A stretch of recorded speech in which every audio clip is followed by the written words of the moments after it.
আল্লাহর কি খেলা! এখান থেকে 3 মাস 4 মাস আগে যে পুলিশ এই মন্ত্রীদের স্যালুট দিত, এখন সেই পুলিশ কোমরে দড়ি বেঁধে এখন জেলখানায় নিয়ে যাচ্ছে। আগে যাদেরকে জনগণ শাস্তার করত, এখন জনগণ তাদেরকে পচা ডিম ফেলাই মারতেছে। তুই জুমান্তা শাহ ওয়া তুযিল্লু মান তাশাউ বিয়াদিকাল খায়র ইন্নাকা আলা কুল্লি শাইইন কাদির। আজকের রাজা কালকের ফকির, কালকের ফকির আজকের রাজা। আল্লাহ করতে পারে না? পারে না? যেভাবে ক্ষমতায় গেছে, এমপি হয়েছে, জাতীয় সংসদে যে স্পিকারের কাছ থেকে ফলন নিলেন, 15-20 মিনিট আলোচনা করলেন।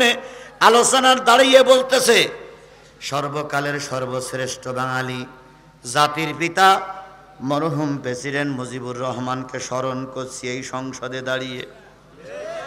তারপরে বলে, আমাকে যিনি নমিনেশন দিয়ে জাতীয় সংসদ পর্যন্ত আসার সুযোগ দিয়েছেন, সেই মানস কন্যা শেখ হাসিনারে স্মরণ করছি, যারা আমাকে ভোট দিয়ে সিরাজগঞ্জের মাটির থেকে পাশ করিয়ে আমাকে জাতীয় সংসদ পর্যন্ত নিয়ে এসেছে। 15-20 মিনিট আলোচনা করলো, একটিবারের জন্য মুখে আল্লাহর নাম আসলো না, রসুলের নাম আসলো না। আল্লাহ বলতেছে, আজকে তুমি ফুলের মালা পরতেছো, 3 মাস পরে তোমার গলায় উঠবে জুতোর মালা। তাই হয়েছে না হয়নি? জোরে বলেন, তাই হয়েছে না হয়নি? সব করতে পারে কে? তোমার আমার কিছু করার নেই, সব কিছু করে কে? আমার ভাইরা, তাহলে সর্বপ্রথম ওয়াজ মাহফিল, কোরআনের মাহফিল হলে কার প্রশংসা হবে? আমরা কি আল্লাহর প্রশংসা দিয়ে শুরু করেছি?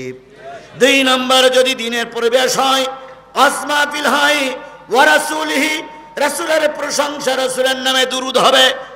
আমরা কি রাসূলের নামে দুরূদ শরীফ পড়েছি? তাহলে কোরআনের মাহফিল যদি হয়, কয়টা বিষয়ের পর আলোচনা করা লাগবে? প্রথম কার কথা? আল্লাহর কথা কি আলোচনা হয়েছে কিছুটা? 2 নম্বর রাসূলের কথা, রাসূলের নামে দুরূদ, সেটাও কি হয়েছে? 3 নম্বর আলি কিতাবিহি, যদি দিনের মাজলিস হয়, দিনের মাহফিল হয়, ধর্মীয় আলোচনা হয়, অবশ্যই কোরআন থেকে আলোচনা করা লাগবে। তাহলে 3 নম্বর পয়েন্ট, কিসের থেকে আলোচনা করতে হবে? এবার আমি কোরআন থেকে আলোচনা শুরু করব ইনশাআল্লাহ। এতক্ষণ তো কোরআন হাদিস দিয়ে বলতেছি, কিন্তু এবার তেলাওয়াতকৃত আয়াতের পরে আলোচনা হবে। তেলাওয়াতকৃত আয়াত হলো সূরা সফের 3টা আয়াত। 6666 আয়াতের ভিতর থেকে কয়টা আয়াত বাছাই করে নিয়েছি? এই 3টা আয়াত কিতাব থেকে আলোচনা হবে। 4 নম্বর আলোচনা হবে সাধারণ মুসলমানের আলোচনা হবে, আর 5 নম্বর নেতাদের আলোচনা হবে। যেই মাহফিলে সাধারণ মানুষের কোনো কল্যাণ উপকার আসে না, যেই মাহফিল নেতাদের আলোচনা হয় না, সেই মাহফিল ওয়াজ মাহফিল হতে পারে না। তাহলে ওয়াজ মাহফিল হলে কয়টা বিষয়ের আলোচনা করা লাগবে? 1 নম্বর কার কথা? আল্লাহর কথা আলোচনা কিছুটা হলো করেছি। 2 নম্বর কার কথা? রাসূলের কথা। 3 নম্বর কিসের থেকে আলোচনা হবে? এবার আমি কোরআন থেকে আলোচনা করব। 4 নম্বর আপনাদের উপকার আসে এমন কিছু আলোচনা বক্তার মুখ থেকে আসা লাগবে। 5 নম্বর যারা মঞ্চে বড় বড় চেয়ারে বসে আছে, নেতাদের আলোচনা অবশ্যই করা লাগবে। কথা বলেন ঠিক না ঠিক? ইমাম ছাড়া যেমন মুসল্লির কোনো দাম নাই, মুসল্লি ছাড়া তেমন ইমামের কোনো দাম নাই। কথা বলেন ঠিক না ঠিক? কর্মী ছাড়া যেমন রাজনীতি চলে না, আবার নেতা ছাড়াও রাজনীতি চলে না। সুতরাং আপনাদের কর্মীর আলোচনাও হবে, নেতার আলোচনাও হবে। তাহলে বাদ যাবে কোনোটা? এই 5টা আলোচনা করতে যেয়ে যদি আমি আপনাদের কাছে আর 50টা মিনিট সময় দাবি করি, 50টা মিনিটই 5টা বিষয়ের আলোচনা হবে। 50টা মিনিট, এই 50টা মিনিট কি আপনারা আমাকে দিবেন? 50টা মিনিট আমাকে দেবেন? কারা কারা দিবেন? 2 হাত উঁচু করে আল্লাহরে দেখান। একটু জোরে তাকবীর দেন, নারে তাকবীর। আল কোরআনের আলো, তোমার নেতা আমার নেতা। হাত নামান, হাত উঁচু করে দেখাইছেন। আপনারা কি শুনবেন? আপনারা কি শুনবেন? কোরআন শুনবেন। আর আমি হাত উঁচু করেছি, কি বলবো? এই মুসলমান কথা বলেন, আমি হাত উঁচু করেছি কি বলবো? আর আপনারা হাত উঁচু করেছেন কি শুনবেন? তাহলে আপনারা কি ওয়াদা করেছেন না করেননি? করেছেন। কয় মিনিট? কমপক্ষে কয় মিনিট? 50 মিনিট। এই 50 মিনিট আপনারা ওয়াদাবদ্ধ। যদি এই 50 মিনিটের আগে আপনারা চলে যেতেই চান, মঞ্চের থেকে হোক আর নিচের থেকে হোক, তাহলে এখনই যাবেন, এখনই যান। যদি মনে করেন হুজুর ওই 50টা মিনিট থাকা আমার পক্ষে সম্ভব না, আপনি এখনই যান। আমরাও দেখি যে কারা যায়। কোরআনের মাহফিল মুসলমান শুনবে, কোরআনের মাহফিল ইবলিস শয়তান শুনবে না। কথা বলেন ঠিক না বেঠিক? যদি কেউ কোরআনের মাহফিল থেকে ওজোর ছাড়া চলে যায়, তাহলে বুঝতে ওটা আওয়ামী লীগের কর্মী নাই শয়তানের দালাল। শয়তানের দালাল আর আওয়ামী লীগের কর্মী ছাড়া কোরআনের মাহফিল থেকে কেউ চলে যেতে পারে না, পারে না, পারে না। এবার যদি উঠে যায় তাহলে বুঝ দেব হয় সরকারি দলের লোক আর নাই ইসলাম বিদ্বেষী লোক।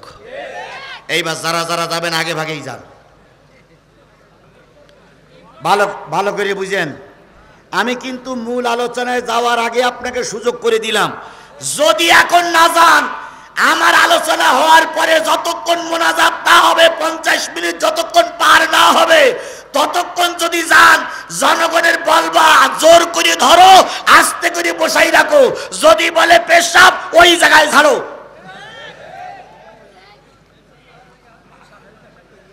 আল্লাহ আমাদের 50টা মিনিট কবুল করুক। আরো জোরে, আরো জোরে, আরো জোরে। বন্ধুগণ, আমি মাত্র 4 থেকে 5টা মিনিট একটু ব্রেক করব। সেটা হলো এখানে হাফিজি মাদ্রাসা, কওমি মাদ্রাসা, কথা বলেন ঠিক না ঠিক? আলিয়া মাদ্রাসাগুলো তো সাধারণত সরকারি অনুদানে চলে। কওমি মাদ্রাসা থেকে আজকে হেফজ মাদ্রাসা থেকে 3টা টকবগে যুবকের মাথায় আমরা কোরআনের দস্তারবন্দি করে দিলাম। এই যে কোরআনের দস্তারবন্দি করে দিলাম, আগামী বছর এই মাদ্রাসা থেকে 10টা ছেলে কোরআনের হাফেজ হয়ে বেরিয়ে যাক, এটাকে আপনারা চান? জোরে বলেন, এটা কি চান? তাহলে চাইতে গেলে আজকে বাড়ি যেয়ে 10 টাকা তাহাজ্জুদের নামাজ পড়বেন, আর 1 বালতি পানি চোখের থেকে ফেলাবেন, আর দোয়া করবেন আল্লাহ আগামী বছর যেন ওই মাদ্রাসার থেকে 10টা হাফেজ বেরিয়ে আসে। আর সামনের বছরে মাহফিলে এসে দেখবেন 10টা হাফেজ বেরিয়ে গেছে না। যদি এই প্রতিষ্ঠান থেকে টিকায় রাখতে চান, প্রতিষ্ঠান থেকে হাফেজ বের করতে চান, এই কোরআনকে যদি প্রকৃত ভালোবাসতে চান, 2টা কাজ করা লাগবে। কয়টা? 1 নম্বর, এই হেফজখানায় ছাত্র দেওয়া লাগবে। যদি ছাত্র না দেন, হেফজখানায় এমনি এমনি কি হয়ে যাবে? বন্ধ হয়ে যাবে। কারণ যদি গোয়ালঘর, যদি গরু না থাকে গোয়ালঘরের কোনো দাম, যদি মুসল্লি না থাকে মসজিদের কোনো দাম নেই, তাহলে হেফজখানায় ছাত্র না থাকলে ওই হেফজখানায় এমনি এমনি বন্ধ হয়ে যাবে। এই জন্য আমরা টার্গেট নেব, আমার পরিবার থেকে যে কোনো অবস্থায় একটা ছাত্রকে হেফজ মাদ্রাসায় ভর্তি করব ইনশাল্লাহ। 2 নম্বর, যদি শিক্ষকদের বেতন দেওয়া না হয়, ঘর বাড়ি যদি না থাকে, প্রতিষ্ঠান এমনি বন্ধ হয়ে যাবে। কান্নাকাটি করা সহজ, কিন্তু পয়সা দেওয়া বড়ই কঠিন রে ভাই। এই জন্য আমরা কানতে রাজি, কিন্তু টাকা দিতে রাজি না। শুধু কানবেন, টাকা দেবেন না।